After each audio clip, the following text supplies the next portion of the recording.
प्यारे बच्चों, good morning to all of you. Today will discuss about the biofertiliser.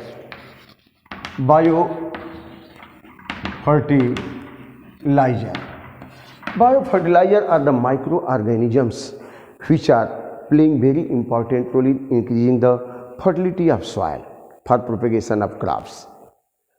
You know that the farmer are using chemical fertilizer for crop production since long period. So these chemicals are creating pollution because they are changing the nature of soil, pH of soil, and it have harmful effect on the crop plant. ये जो chemical fertiliser किसान use करते हैं लंबे समय से खेतों में जाकर के उसकी उर्वरा शक्ति को ख़राब कर रहे हैं, क्योंकि वो पीएच सॉइल का पीएच चेंज कर दे रहे हैं। तो सीड के जर्मिनेशन में, पौधे के ग्रोथ में वो हानिकारक प्रभाव डाल रहे हैं, पॉल्यूशन भी फैला रहे हैं। इसीलिए अब ऑर्गेनिक फार्मिंग की ओर ध्यान जा रहा है, किसानों को सुझाया जा रहा है कि आप ऑर्गेनिक फार्मिंग करें, बायोपेस्टिसाइड का यूज़ करें, ऑर्गेनिक मैन्योर का यूज़ करें, ग्रीन मैन्योर का यूज़ करें, वर्मी कंपोस्ट का यूज़ करें। इसके अलावा एक और सोर्स बताया गया है फर्टिलिटी ऑफ सॉइल को बढ़ाने के लिए, वो है biofertiliser. There are certain microorganisms that are increasing the fertility of soil because they convert atmospheric nitrogen into nitrogen compound like ammonium and nitrate. Atmosphere में 78% नाइट्रोजन है, लेकिन डायरेक्टली कोई प्लांट, कोई एनिमल उस नाइट्रोजन का direct इस्तेमाल नहीं कर सकता जब तक कि वो नाइट्रोजन कंपाउंड में न बदले, अमोनियम या नाइट्रेट में न बदले। तो यहाँ पर कुछ जो सिम्बियाटिक बैक्टीरिया हैं, सिम्बियाटिक बैक्टीरिया, ये सिम्बियाटिक बैक्टीरिया जैसे ये राइजोबियम इसका नाम है लेग्यूमिनोसेरम। ये कहाँ होते हैं? जितनी दलहनी फसलें हैं जैसे पी है, ग्रेम है, मूंग है, मसूर है, इनकी जड़ों में गांठें होती हैं, और इसी गांठों में ये बैक्टीरिया ये पाए जाते हैं। और ये बैक्टीरिया क्या करते हैं? ये वातावरण के नाइट्रोजन को, एटमॉस्फेरिक नाइट्रोजन को नाइट्रेट में बदल जाते हैं। एक जगह में गांठें हैं और इन गांठों में बैक्टीरिया होते हैं। अब गांठों में कहाँ से आते हैं? सॉइल में बैक्टीरिया जैसे जर्मिनेट करता है पौधा, रूट बनती है, रूट से आ जाते हैं उसमें और आकर के फिर वहाँ मल्टीप्लाई करते हैं और इनके सेल में भी इंड्यूस करते हैं मल्टीप्लिकेशन, और यहाँ पे टिश्यू ज़्यादा बन जाते हैं प्लांट के रूट के, और वहाँ पे वो बैक्टीरिया अस्थायी रूप से जो है अपना हैबिटेट बना लेते हैं। और ये बैक्टीरिया जो यहाँ पे जो बैक्टीरिया है राइजोबियम, ये जो बैक्टीरिया है यह यहाँ से खुराक लेता है, शेल्टर लेता है, और इसके बदले में यह जो बैक्टीरिया है राइजोबियम बैक्टीरिया, यह क्या करता है? वातावरण की नाइट्रोजन को यहाँ पे अमोनिया में बदल देता है। नाइट्रोजन पहले अमोनिया में बदलेगा और फिर अमोनिया किस में बदल जाएगा? अमोनियम कंपाउंड में। और यही अमोनियम कंपाउंड ये यूज करते हैं एमाइनो एसिड बनाने में, प्रोटीन बनाने में। तो कैसे बनाते हैं? यह bacteria, this bacteria produce one enzyme, उसका नाम है नाइट्रोजिनेज। यहाँ पर ये बैक्टीरिया जो है, एक तो इसमें नाइट्रोजिनेज एंजाइम बनाता है, नाइट्रोजिनेज एंजाइम, लेकिन नाइट्रोजिनेज एंजाइम यह ऑक्सीजन की उपस्थिति में डिकम्पोज हो जाएंगे। और यहाँ पे ऑक्सीजन भी है, नाइट्रोजन भी है। नाइट्रोजनेज का मेन काम है नाइट्रोजन को अमोनिया फिर अमोनियम कंपाउंड में बदलना, लेकिन यहाँ पे नाइट्रोजनेज को सुरक्षित किससे करना है? ऑक्सीजन से, क्योंकि यहाँ पे ऑक्सीजन भी है, नाइट्रोजन भी है।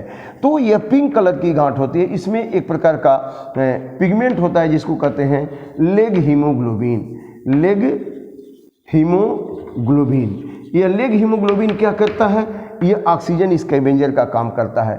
यह ऑक्सीजन से बाइंड हो जाता है। जैसे हम लोग के आरबीसी में हीमोग्लोबिन है, वो ऑक्सीजन को बाइंड करके ऑक्सी हीमोग्लोबिन के रूप में सप्लाई देता है, बॉडी के टिश्यू तक पहुंचाता है।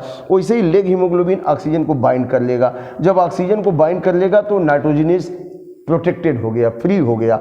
अब यह क्या करेगा? It reduce the atmospheric nitrogen into nitrate. जैसे सपोज कर लीजिए यहाँ पे ये नाइट्रोजिनेज है, ये क्या है? नाइट्रोजिनेज किसने बनाया?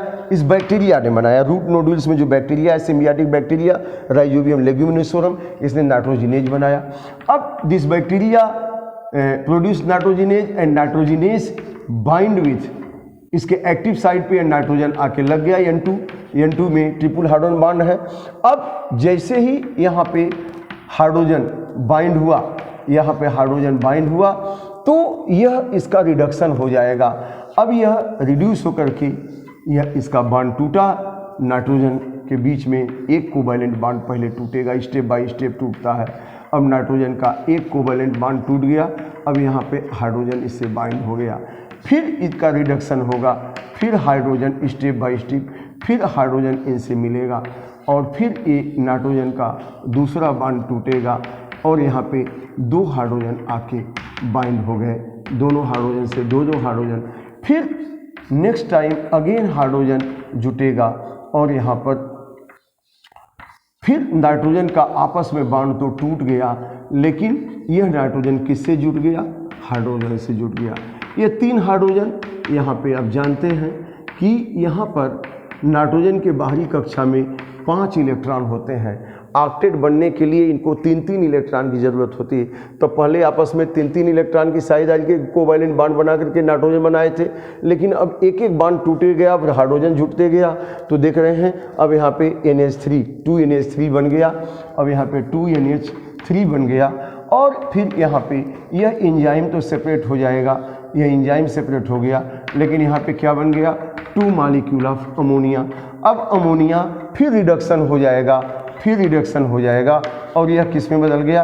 अमोनियम कंपाउंड में। अब यह अमोनियम कंपाउंड इनके टिश्यू में अल्फा कीटोग्लिटिक एसिड से मिल करके अब यह जो है कुल अलग अलग 17 तरह के एमाइनो एसिड बना सकता है। तो ammonia converted into ammonium compound, it transported in different part of plant tissue specially in leaf. अब यहाँ पे क्या बनाएगा?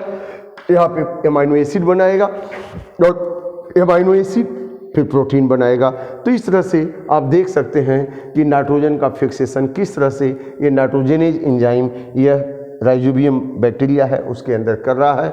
कहाँ? In the root nodules of leguminous plant. तो इस प्लांट को भी फायदा है, बैक्टीरिया ने नाइट्रोजन को नाइट्रोजन कंपाउंड में बना करके अमोनियम में बदल करके दिया और इस बैक्टीरिया को यहाँ शेल्टर मिल रहा है। तो both are living together by helping to each other. इस तरह से दलहनी फसलों में, ग्रेम में, पी में, अरहर में, इसमें खूब प्रोटीन होती है, मसूर में भी, मूंग में भी, सब में प्रोटीन होती है क्योंकि राइजोबियम बैक्टीरिया इसमें होते हैं। तो ये तो रहा नाइट्रोजन फिक्सेशन की बात। और इसके अलावा भी कुछ ऐसे भी हैं जो अमोनिया को नाइट्रेट ऑक्सीडाइज करके नाइट्राइट में, फिर नाइट्रेट में से सॉइल में फ्री लिविंग बैक्टीरिया हैं। सॉइल में फ्री लिविंग बैक्टीरिया कौन कौन से हैं? Nitrosomonas, Nitrobacter. तो नाइट्रोसोमोनास और नाइट्रोबैक्टर यह जो है बैक्टीरिया क्या करते हैं? नाइट्रोबैक्टर जो सॉइल में अमोनिया है, जो एक्स्ट्रा अमोनिया, उसको जो है नाइट्रोसोमोनास नाइट्राइट में बदल देगा ऑक्सीडाइज करके, और नाइट्रोबैक्टर उसको नाइट्रेट में। फिर पौधे उसको नाइट्रेट को ले लेते हैं, फिर अमोनियम कंपाउंड में बदलते हैं। इसके अलावा कुछ और भी हमारे फ्री लिविंग बैक्टीरिया है, जैसे एजोस्पाइरिलम एंड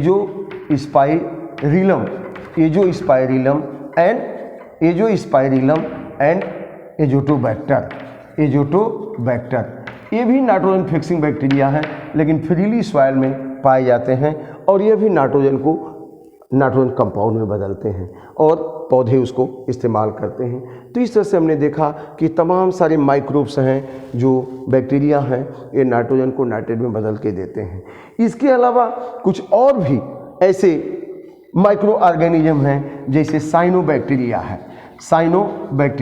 ये साइनोबैक्टीरिया को बच्चों ब्लू ग्रीन एल्गी कहते हैं। अब इसमें कौन कौन है? एनाबिना है, एनाबिना, नॉस्टॉक और एलोसिरा। ये जो साइनोबैक्टीरिया हैं, ये जैसे कि एनाबिना है, इसमें तमाम हेटेरोसिस्ट होते हैं। यहाँ पे हेटेरोसिस्ट है, इसी हेटेरोसिस्ट के सहारे ये जो है नाइट्रोजन को नाइट्रेट में बदलते हैं। तो इस सेल को कहते हैं हेटेरोसिस्ट, और यह जो है नाइट्रोजन को नाइट्रेट में बदलता है। एनाबिना एक प्रकार के फर्न, एजोला फर्न में सिम्बियाटिक रूप से रहता है, वो पानी में फर्न पाया जाता है। तो अगर हम उस फर्न को धान के खेत में स्प्रेड कर दें जहाँ पानी होता है, पानी की फसल है, तो ये एनाबिना उसमें है, एजोला फर्न में, और नाइट्रोजन को नाइट्रेट में बदल देगा, एटमॉस्फेरिक नाइट्रोजन को नाइट्रेट में, और पौधा खूब ग्रो करेगा नाइट्रोजन कंपाउंड को लेकर के। और इस तरह से ये एनाबिना, नॉस्टॉक और Aulosira, these are playing important role in nitrogen fixation. ये नाइट्रोजन स्पॉन्जिफिक नाइट्रोजन को नाइट्रोजन बदलते हैं, नाइट्रोजन कंपाउंड में बदलते हैं और इस तरह से नाइट्रोजन कंपाउंड पौधों द्वारा इस्तेमाल होता है और प्रोटीन बनाने में, अमीनो एसिड और प्रोटीन बनाने में उपयोग होता है उसका। So these are the bio fertiliser, they are playing important role in increasing the fertility of soil. ये बायो फर्टिलाइजर क्यों कहलाते हैं? क्योंकि ऐसे माइक्रोब्स हैं, ऐसे सूक्ष्म जीवी हैं, माइक्रोब्स हैं जो नाइट्रोजन को नाइट्रोजन कंपाउंड में बदलते हैं, अमोनियम में और नाइट्रेट में, और वो फिर प्रोटीन बनाने में इस्तेमाल होता है। Thank you very much.